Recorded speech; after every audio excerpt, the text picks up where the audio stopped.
Salut à tous, très heureux de vous retrouver pour ce nouvel épisode de Parlons Trading. C'est déjà l'épisode numéro 30 et nous sommes le lundi 24 février 2025. Alors, pour ce nouvel épisode, on va parler d'une société, d'une entreprise qui a le vent en poupe, évidemment, et qui présente une configuration graphique assez intéressante. Elle a cassé des niveaux importants et elle relance une tendance haussière de moyen long terme, selon moi.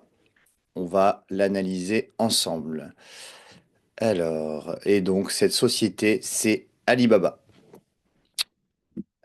Avant toute chose, le disclaimer, ce sont les clauses de non-responsabilité. Donc cette communication n'est pas un conseil en investissement ou une recommandation pardon, d'achat ou de vente d'instruments financiers. Je vous laisse la lire en entier si vous le souhaitez. Alors, on va démarrer par justement Alibaba. Vous voyez ici le graphique. Il y a aussi des événements fondamentaux, bien évidemment, qui expliquent cette hausse. Je vais les énumérer rapidement, parce que ce n'est pas l'objet de ce podcast, mais évidemment, on a un engouement parce que les valeurs tech chinoises sont plébiscitées depuis ce début d'année. Elles surperforment le marché, spécifiquement Alibaba, car nous avons eu des résultats qui ont été très bons avec une progression de chiffre d'affaires qui a dépassé les attentes. On voit que Alibaba est présente dans l'intelligence artificielle également. Elle a pris des parts dans DeepSeek et elle lance aussi son propre IA, sa propre IA qui est investi d'ailleurs a annoncé 50 milliards de dollars d'investissement dans les infrastructures IA. Donc ça, évidemment, ça plaît au marché.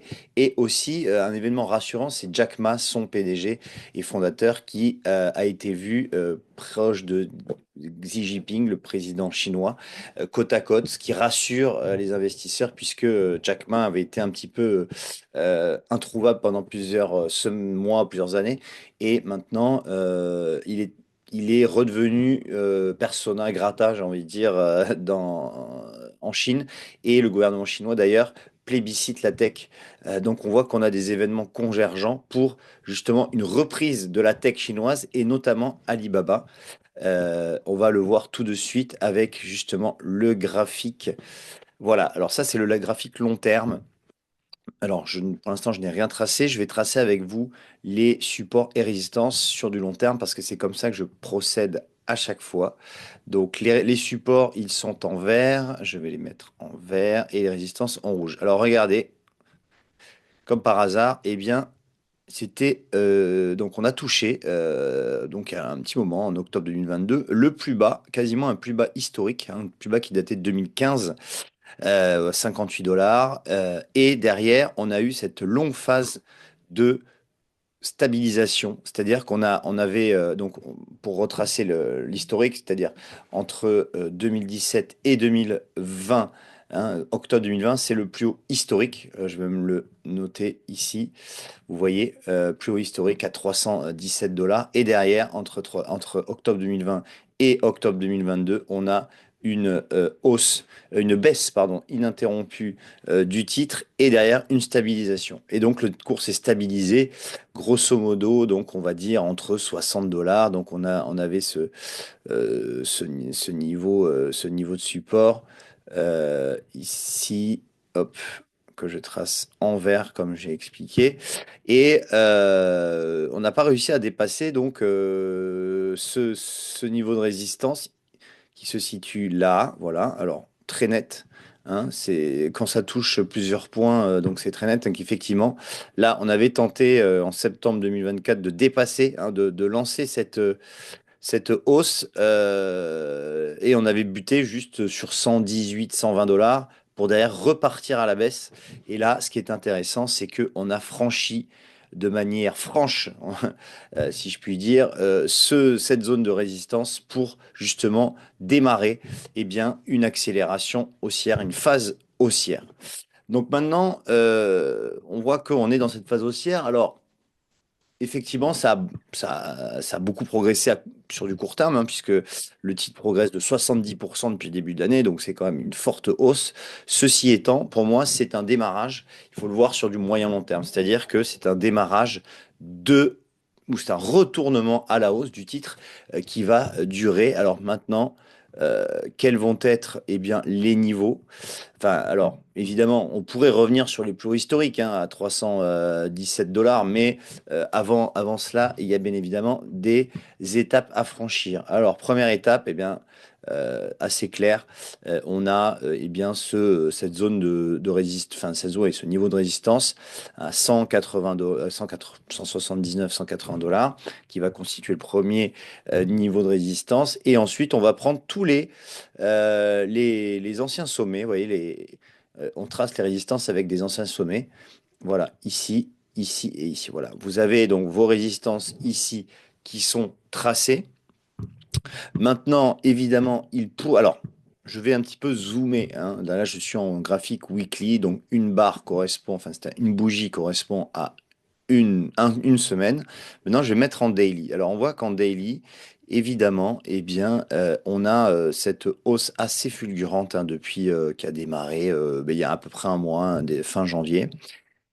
Maintenant, évidemment, il pourrait, c'est-à-dire investir sur les cours actuels, c'est peut-être alors évidemment, quand on est dans une optique moyen-long terme, ce n'est pas important. Mais si vous voulez optimiser votre point d'entrée, on pourrait attendre un retour déjà sur un premier niveau de support qui se situe ici.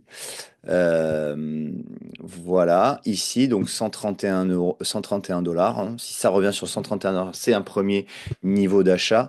Et si ça revient sur 118, alors maintenant, effectivement, d'ailleurs, je vais la mettre en gris ce support parce que c'est une ancienne résistance qui est devenue support.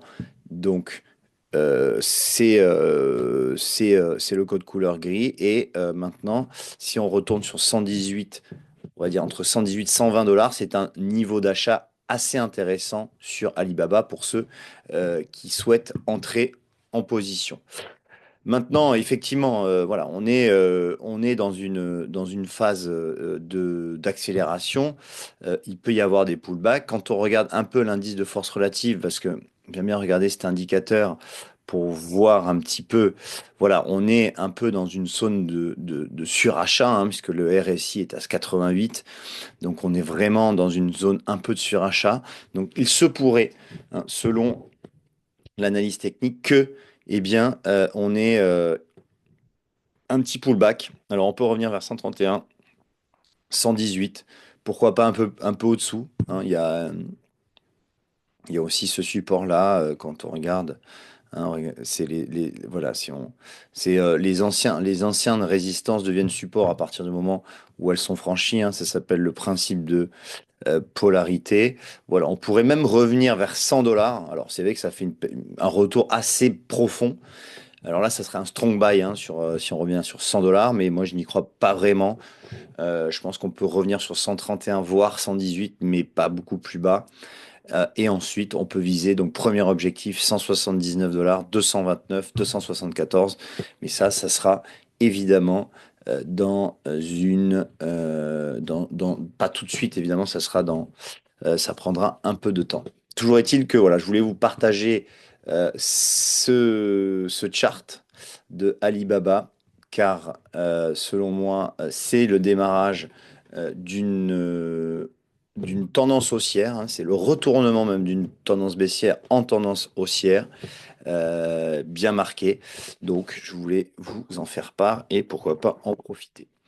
Je vous dis merci de m'avoir suivi et je vous dis à la semaine prochaine pour un nouvel épisode de Parlons Trading. Salut!